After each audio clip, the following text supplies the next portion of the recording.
Welcome to This Week in Medicine. It's September 25th, 2023. We're back to school, so let's get some instruction about vaccines for the fall. I know everyone has been asking. This is sponsored by the Fox Health Foundation. This is our wellness center where we focus on wellness classes for all ages. What was in the inbox this week and actually for the past 6 weeks or so? Should I take Paxlovid if I get COVID? To mask or not to mask? This is still quite the question. A lot of people call in and say, I have COVID. I'm going to isolate for 5 days. There's nothing magic about 5 days. The virus can't count 5 days.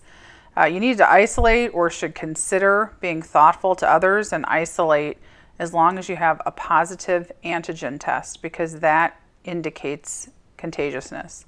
So isolating for 5 days is a nice idea. It was really meant for healthcare workers so that they could go back to work, although still contagious, hopefully less contagious. So it was not meant to be a general public health recommendation for everyone.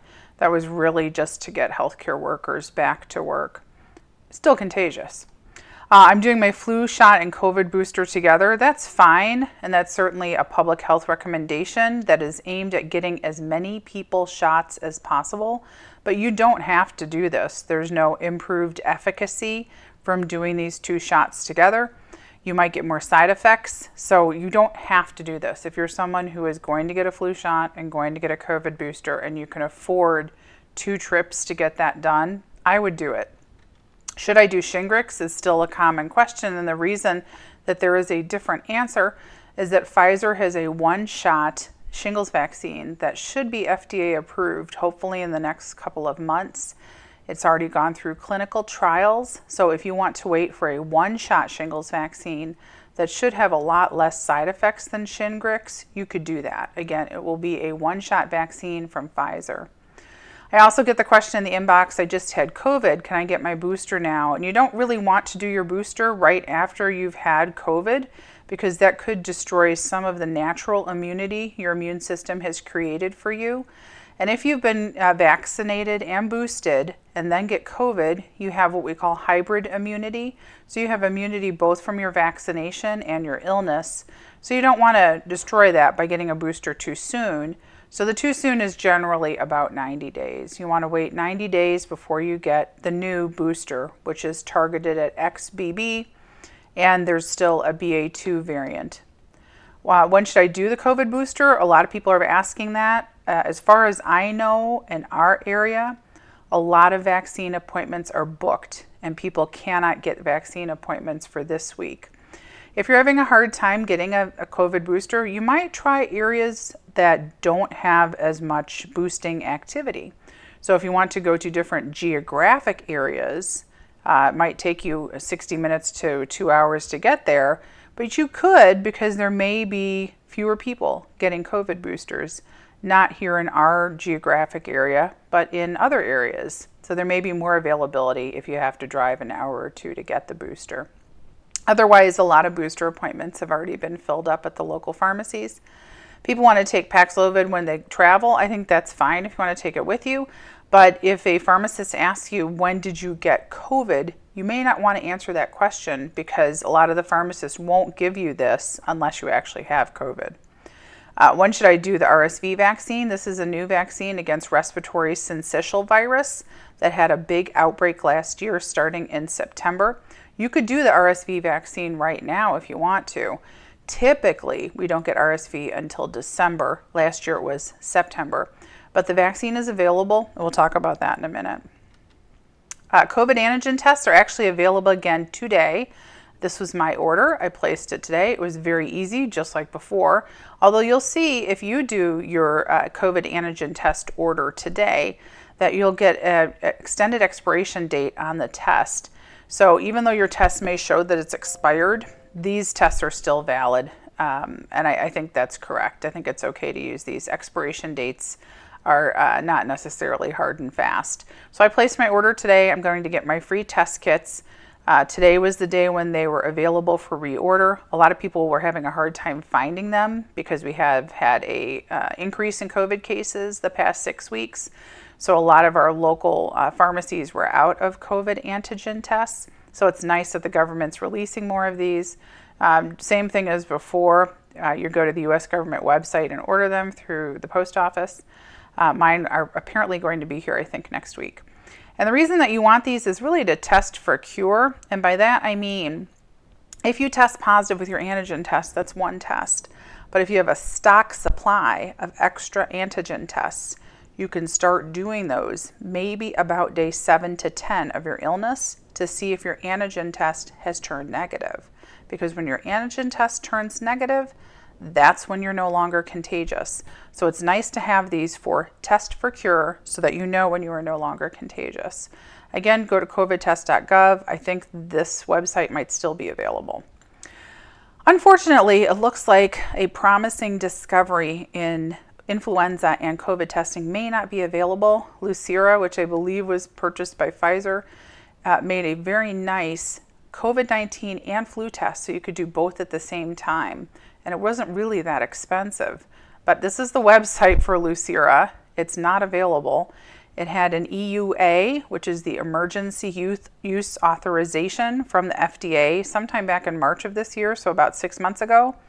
But the company went bankrupt at the time of the EUA. So as far as I know, no one's making this test. But if anybody can find it, possibly available in Canada, let me know, because this would be a great test to have in the next 3 to 4 months so that you could test for both influenza and COVID at home. I really thought this was going to be a thing. I thought we were going to be able to do this. I also heard today or yesterday about some federal funding to companies to try and get these tests developed. So maybe we'll get some more manufacturers of this, but it would have been nice if the funding had been available in March so that we would have plenty of these tests now. So keep your eyes out for a combination COVID and flu test, all in the same test. Again, here's the article from March. It was tricky to get one. It has a battery supply, so you had to buy 2 AA batteries to go with it. But again, this looks like a very promising avenue to be able to self-test at home for a contagious illness would be great. Practical guide to testing. I broadcast this last year. It's the same. If you're exposed and you don't have any symptoms, you could test day 2 to 5 to see if you actually got COVID. These days, these COVID tests were old. The virus has mutated. So it's possible you won't test positive for COVID until 5, maybe day 6 or 7. Because again, remember, these tests were developed about 2 years ago. If you are sick, you could test immediately and then up until day 5 to see if you're positive. But once you're positive, just stop testing. There's no reason to keep testing. You might want to resume testing to see when you turn negative. So try doing that maybe day 5 to 10 of illness. So you can count up to those days to see if you're negative so that you are not contagious to others. That's what I mean about that supply of tests that you can order from the government. If you have a stack of tests at home, you can test yourself to see when you turn negative. Also, don't do the PCR test. Please don't do that. The PCR test is the one that stays positive up to 38 days originally on the research, but maybe as long as 90. It's picking up RNA. It's not picking up live virus. So it doesn't tell you you're contagious. The antigen test is what tells you if you're contagious. So let's talk about the RSV vaccine. It's new. There are 2 of them. They're from GlaxoSmithKline and Pfizer. They're very similar in efficacy and protection against RSV, so I don't think it matters which one you get. Last year, if you remember, this is a very small graph, but here is the spike from last year that started in September and it went through January. That's very unusual for RSV, and it was quite the spike.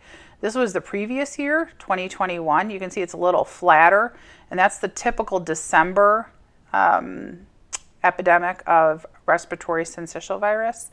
But here last year in 2022, it hit September through December, and it was huge. So we're hoping to avoid that this year. There are some cases in the southeast right now of respiratory syncytial virus, and we are in the middle of September.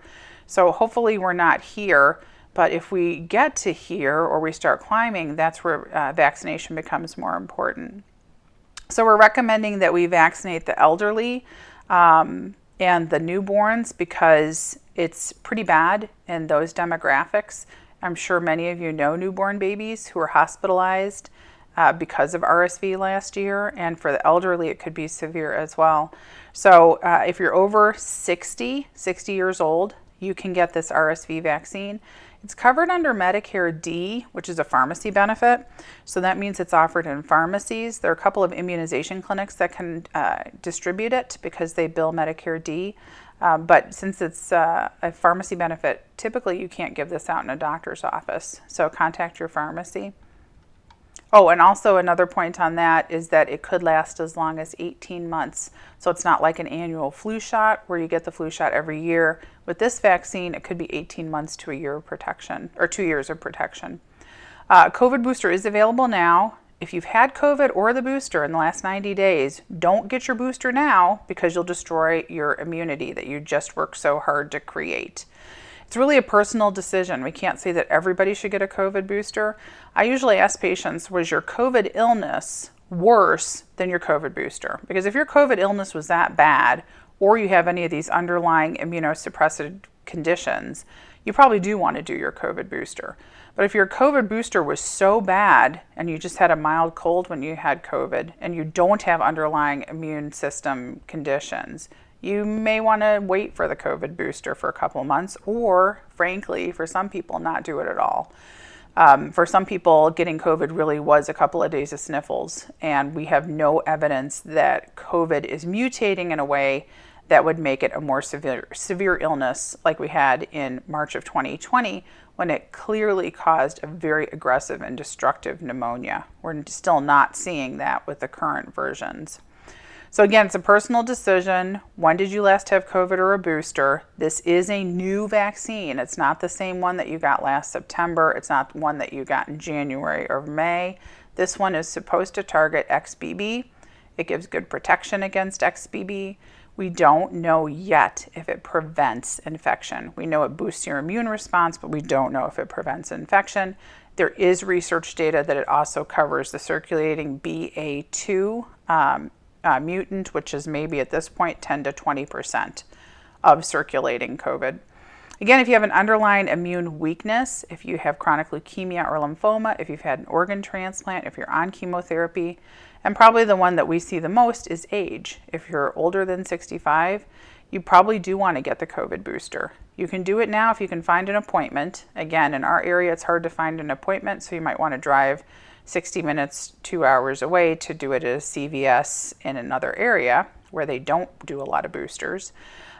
Or you could just wait another week or two. We've been in an upswing in COVID for probably about 6 to 8 weeks. So I don't think there's any rush to get this booster. And then of course you want to time it with the RSV vaccine. And in general, I think it's not a bad idea to separate those by 2 weeks. And I don't think it matters which one you get first. COVID, RSV, it's up to you. Again, RSV doesn't usually peak until December, and we're having COVID right now. So it might be a good idea to do COVID first. Now, the influenza vaccine, your timing is crucial. This is also a slide that I presented last year. Remember, there is excellent scientific evidence that the flu shot is most effective 90 days after the injection. And I mean effective doesn't mean that it's not effective past 90 days, but we want to prevent influenza infections. So if you want to prevent the infection, your most active time period is 90 days. It doesn't mean the flu shot doesn't work after 90 days. It does. It will decrease the chances of severe illness, just like a COVID booster would. And it does often prevent really serious illness. But if you really want to prevent it altogether, you want to time it for when we would most likely have influenza, which in this country used to be January through April, although that curve has been affected by COVID and other respiratory viruses that are seasonal. Usually the peak again is January, February, April. Just do the math on when you're doing your influenza shot. If you're doing a flu shot right now in the middle of September, will that protect you in February and January when traditionally influenza is at its peak? So it's really a public health message to do the flu shot now. If they get the message out early, meaning CDC and the federal government, then people can start thinking about when they're going to do their flu shot and perhaps get it. If it's a last minute decision and you have to get your flu shot in November or December, a lot of people might not get it. So their goal is maximum number of people who get this immunization, not the perfect timing. So if you have the luxury of the perfect timing to get the flu shot, so it's maximally effective for you, the individual, then try to time it for October or November, hoping that the influenza peak will still be February through April. So the government, again, wants everyone to get vaccinated. Efficacy is not part of the calculus for them. They just want to see if they can get as many people vaccinated as possible, which is why the message comes out in August, although frankly, there's not a lot of scientific data to support that. So when do the experts get their flu shot? Well, I was happy to see Peter Marks at the FDA reported recently that he gets his in October as well. He would not do it in August or September, although the head of the CDC got hers at the beginning of this September, as did her predecessor. So were they ideally protected for influenza when it peaked in December, January, February? Probably not. So it is okay to wait for the flu shot until October. Dr. Marks says he's going to space out his shots, which is what I've been recommending as well. Space them out every 2 weeks. You could start with the COVID booster, wait 2 weeks, get the RSV vaccine if you're over 60, and then get the flu shot sometime October, November. It also takes care of any possibility of any of these vaccines decreasing efficacy when they're co-administered. We don't have a lot of data for that, but there is some data, for example, co-administering a pneumonia vaccine with a flu shot. And one word about pneumonia vaccines, most of you are up to date having received a Prevnar and a Pneumovax. Once you get those, you really don't need to reboost. Here's the potential schematic for how you would do these shots. Do the new COVID booster now because COVID is peaking right now again. You could wait 2 weeks so that you establish good antibody protection and also get over your side effects. And then 2 weeks after you do your COVID, do your RSV vaccine. Remember, RSV peaks in December, so it's certainly soon enough to do it now. And then influenza sometime in October, November, because we know we have good data on influenza vaccine efficacy and that it wanes after 90 days. I would also consider waiting for the one-shot Pfizer shingles vaccine. Hopefully that will be approved by FDA. It promises to have fewer side effects, and it's also only one shot. If you already got the 2-shot Shingrix, you do not need to do this one. This is just for people who are 50 years old and have not yet gotten the 2-shot Shingrix. Remember, there are 2 influenza medications that are pretty successful, Tamiflu and Xofluza. Xofluza is just 2 pills. It's a one-time treatment, and it came out during our first year of our pandemic. So probably not a lot of people got Xofluza. It's also very expensive. There are coupons on the website, but it actually is really effective. Tony's tip of the weeks, do not call us for the flu shot now. I mean, unless you're traveling to South America where they have influenza now, I would say you don't want to do the flu shot now. If you're going to be out of the country for 6 weeks, I guess it makes sense you could do it now, but you could also still do the flu shot in December and be adequately protected. So we'll give out the flu shot in the office in October. We do not have the XBB vaccine because the health department would require us to be a general vaccination site for everybody in our area, and we just don't have the staffing for that. So still do your COVID vaccine at your local pharmacy or healthcare center. We do not have the RSV vaccine, again, because that's billed by Medicare D, so it's considered a pharmacy benefit. And I would not do the flu shot and the COVID booster together just because so many people have had side effects to both, and it's really not worth doing that to your body if you can help it. So the fast pitch, masks can prevent infection, but a booster may not. That's still the truth. I know masks are controversial still, but honestly, if you're sick, you have a fever, and it's respiratory infection season, which is September, October, November, December, do everybody a favor. If you're sick, wear a mask. It's a polite thing to do. You wash your hands before you leave a public restroom. So it's kind of the same thing. You're breathing out viruses and germs. It's thoughtful, to say the least, to wear a mask if you're sick. And if we could all start doing that as a society, I think we'd have a lot less spread of respiratory illness. It's just the appropriate thing to do if you're sick. Don't take the PCR test if you're already positive on an antigen test. It doesn't help you. Do not take off the N95 until you're antigen negative, and that's usually 7 to 21 days. If you take off the mask, you're probably contagious and you're probably spreading the virus. Consider doing the RSV vaccine if you're over 60, or if you're really over 60, like 80, 90, 100 years old, you definitely want to get this vaccine. We're worried about really little children, and we're worried about our much older relatives. Hold off on the flu shot if you can, because it has a limited maximum efficacy for prevention of getting influenza. And there is an available COVID booster that you could do right now. Again, our book is You Can Prevent a Stroke. There's no such thing as heart disease. It's really just aging. Thank you very much for your attention, and I appreciate you taking the time to watch and learn.